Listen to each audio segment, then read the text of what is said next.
Legend. Wait for it. Dairy. Legendary is a great word to describe WrestleMania. Growing up, I was always excited to watch WrestleMania because it was the biggest show of the year where they showcased the biggest matches. Also, we get an iconic WrestleMania stage that was going to be in that year's video game. But most importantly, I was excited because of the legendary moments that we would get out of it. We all have that WrestleMania moment that, when we think about it, it gives us a blast of nostalgia. And that nostalgic moment may not include just the wrestling alone. It may include the people that you were around or the place you were at. I remember watching WrestleMania with my dad, where we would see shocking moments like the Undertaker's streak coming to an end or Seth Rollins cashing his money in the bank. And these moments happened 10 plus years ago. When I think about it, it's still fresh in my mind as if it was yesterday, and I'm sure you guys have a similar experience. All this proves is that epic WrestleMania moments combined with personal fan experiences is one of the many reasons as to why WrestleMania is legendary. You left us hanging high and dry to play a fairy with a tooth? After 7 long years, The Rock finally returned to the WWE, and everybody was happy except for one person. And his name is John Cena! John Cena doesn't like The Rock because he thinks The Rock is a fake, he doesn't love wrestling, and that he'd rather go wear a skirt and steal teeth from minors as a tooth fairy than wrestle in the WWE. The Rock wasn't going to take this disrespect, so he would go and get his get back in front of everybody. At the 2008 WWE Hall of Fame, he would call John Cena's movie a form of torture, and Cena just sat there and made this face. These two basically didn't like each other. So when The Rock came back, he slandered his op John Cena. John Cena wasn't gonna let it slide, so on the next week on Raw, he would clap back with a rap in the PG era. That was actually decent. The fact that John Cena could still decently cook people in the PG, Sesame Street, safety first, wear your helmet when walking on the sidewalk, WWE guidelines deserves respect. So fast forward to the night after WrestleMania 27. After saving The Miz from getting buried by Super Cena the night before, The Rock's in the ring with John Cena, and he's trying to see what all the hype's about with Super Cena for himself. Does Super Cena belong in the Barrier Hall of Fame with Triple H and Hulk Hogan, or is he all talk? The Rock challenges John Cena to a match at WrestleMania 28, and he extends his hand for a handshake of agreement. Cena shakes it, and it was at that moment that the main event of WrestleMania was set, a whole year in advance. The Rock versus John Cena. For the rest of 2011, hype would die down between The Rock and Cena because they went on to do their own things. They did do a tag team match at Survivor Series, but it was temporary buzz. Momentum didn't start picking up until the road to WrestleMania. After John Cena was done dealing with Eve, he shifted his focus over to The Rock. But this John Cena wasn't the same John Cena as before. This John Cena didn't care about hustle, loyalty, and respect. This Cena was gonna say and do whatever he wanted. He didn't care who he upset, especially The Rock. For weeks, Rock and Cena would go back and forth on Twitter and in real life. Cena would expose The Rock for having promos on his wrists. The Rock would expose Cena for having nothing between his legs. Cena would diss The Rock as the Doctor of Thugonomics, and The Rock would annihilate Cena in a rock concert. It was entertaining.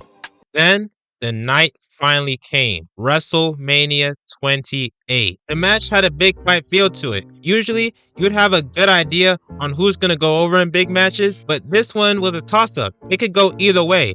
Half the people thought John Cena was gonna win. The other half thought The Rock was gonna win. You could have a whole hour debate against someone on who was gonna win. That's how big of a match this was. Me personally, I backed John Cena to win because that's who I knew. I knew of The Rock through the SmackDown vs. Raw games, but that's it. John Cena was one of my favorite superstars who I saw every week, so I just naturally sided with Cena. And 10-year-old me at the time was living his best life, and I had a whole week off from school, and what better way to kick it off than with a WrestleMania main event. Two future Hall of Famers from two different eras coming together on one night to wrestle in a once-in-a-lifetime match. During the match, the momentum shifted back and forth. The crowd erupted anytime Rock and Cena hit a big move. It was a good match, but that ending sequence was perfect. I have a 1080p HD 60 frames per second memory of sitting on my parents' living room floor watching The Rock hit a rock bottom on Cena after he tried a people's elbow to get the win, and Cena sitting on the ramp in despair. This WrestleMania ended up being the most bought WrestleMania in WWE history. So you know Vince had to run it back. He saw the numbers, he saw the money coming in, and he tried to recreate it, but he couldn't. The build, the hype, the atmosphere, it was a you had to be there moment. They did run it back the next year, but it wasn't the same. This build was special. It was truly a once in a lifetime match. Money. Money, money, money, money. Leading up to WrestleMania 21, the card was stacked with big time matches. Triple H versus Batista, Kurt Angle versus Shawn Michaels, Rey Mysterio versus Eddie Guerrero, Undertaker versus Randy Orton, all future legends and Hall of Famers. But even though the card was filled with star power, there was still a lot of people left off the show. So to fix that problem, Chris Jericho would come up with the iconic Money in the Bank ladder match. A 6-man ladder match where a briefcase is suspended above the ring and the winner gets a shot at the World Championship anytime they want for the next year. Going into WrestleMania 21, the Money in the Bank ladder match was anticipated and expected to be a success, which it was. Not a dull moment in the match. Crazy spot after crazy spot, like Chris Benoit for example. I'm fully convinced that Benoit thought wrestling was like GTA, like this was some type of simulation, that he could take as much damage as he wants and get up like it's nothing. He did a flying headbutt off the top of a ladder. And what makes this even crazier is that he had 25 stitches in his forehead heading into the match, and he busted all of those stitches up with one move. That's wild. Benjamin would end up running up a ladder. There would be German suplexes with ladders in hand. Overall, the match was a crazy success that would become an annual thing. I would say it's up there with the streak in terms of WrestleMania traditions. Every year, you are guaranteed at least one good match on the card. It's a multi-man ladder match. How could you make that boring? It's impossible. There's been big moments like the birth of the main event career of Edge.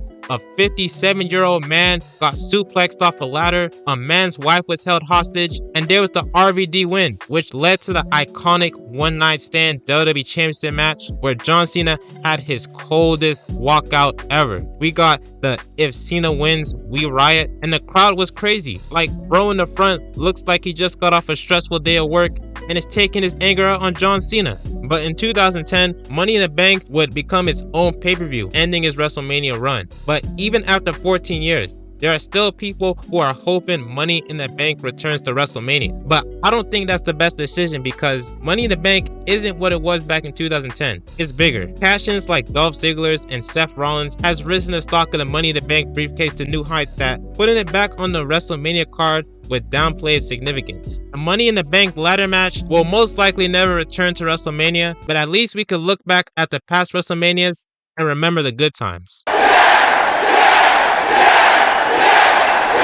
In mid-2013, Daniel Bryan was starting to build some momentum, which would eventually lead him into a WWE Championship match against John Cena at SummerSlam. Daniel Bryan would win, and he would achieve a goal that many people spend their entire life trying to do: become WWE Champion. But like a good night's sleep at 6 a.m. in the morning, it was quickly taken away from him. Triple H would help the man who RKO'd and kissed his wife right in front of him successfully cash in the Money in the Bank contract to win the WWE Championship. Which isn't too surprising when you think about it, but still, the next night on Raw, with Stephanie and Daniel Bryan in the ring, Stephanie would say that Daniel Bryan isn't that guy and that he's a B+ player, second rate, the Cinny Mini Crunch to the Cinnamon Toast Crunch, the Shaq shoes to Jordans. He basically wasn't WWE Championship material, and that Triple H did what's best for business. Despite this, Daniel Bryan would go on to feud with Randy Orton over the title, where he would beat him at Night of Champions. But the next night on Raw, Daniel Bryan was hit with crooked ref allegations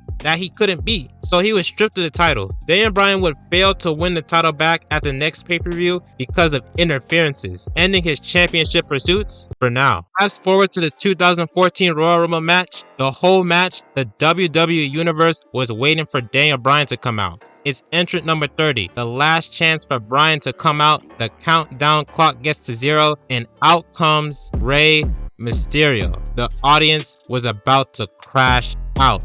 They booed and chanted Daniel Bryan the entire time Rey was there. You can tell at this moment the Yes movement was running strong. The next night on Raw, Daniel Bryan would confront the Authority about not letting him in the Royal Rumble match. Triple H and Stephanie would give him some terrible excuse saying that they didn't want to work him twice in one night and that They asked if he really thought audience came to see him. They were talking to him as if he was Kurt Hawkins. Daniel Bryan would then demand to be in the WWE World Heavyweight Championship Elimination Chamber. He would eventually earn his spot in a 6-man tag with Sheamus and John Cena. In the chamber, Bryan made it to the final 2 before being pinned by Randy Orton. After the Authority interferes, they cost him the match.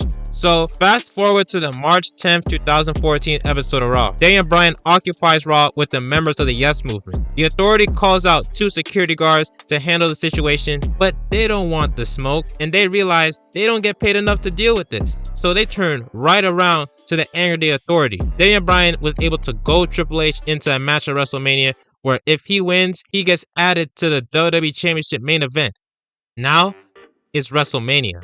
But before Daniel Bryan could even sniff the main event, he has to get past Triple H. Momentum shifted back and forth in the match. Triple H would work on Bryan's injured arm that he had. He would slam it on the table at one point. Bryan would unlock his inner Jeff Hardy and hit Triple H with a Swanton bomb. The match would end with Daniel Bryan reversing a German suplex to hit Triple H with a flying knee to win the match.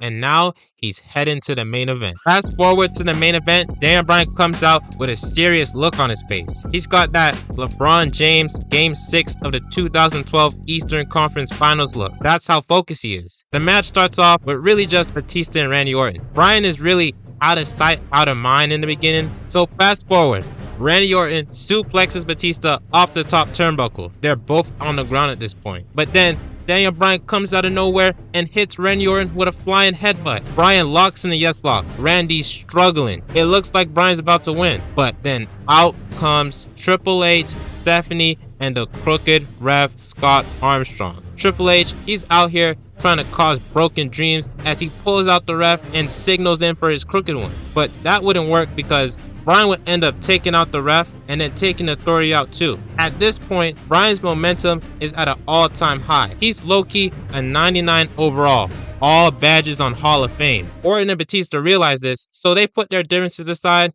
and double team him. They end up doing a Batista bomb, RKO through an announcer's table, with Randy Orton getting clapped by the monitor in the process. Daniel Bryan gets put on a stretcher, and it looks like his WrestleMania dreams are over.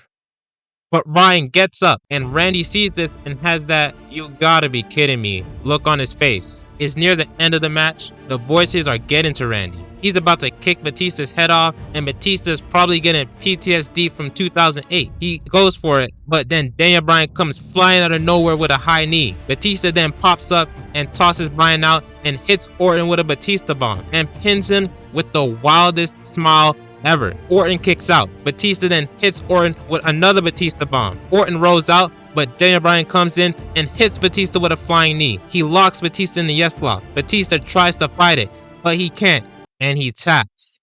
After 8 months of dealing with the Authority, crooked refs, interferences, proving that he's more than a B-plus player and that he deserves to be in the main event scene, and with the Yes Movement fully behind him, he would become WWE World Heavyweight Champion. Me personally, I never really understood the hype around Daniel Bryan, but even back then, on that night, I realized it was a big moment. And I'm sure WrestleMania 30 had to be one of the best nights of Daniel Bryan's life. You main evented WrestleMania, walked out world champion, a goal many strive for, but very few achieve. He probably has a picture of himself from WrestleMania 30 on his wall that he looks at while sitting in his chair by the fire, wearing a cardigan and drinking his herbal tea, saying to himself, "Yeah, I did that." So, in summary, if you like this video, go check out part 1. Boom, right there, popped up on the screen. That's crazy. Anyways, stay safe, guys.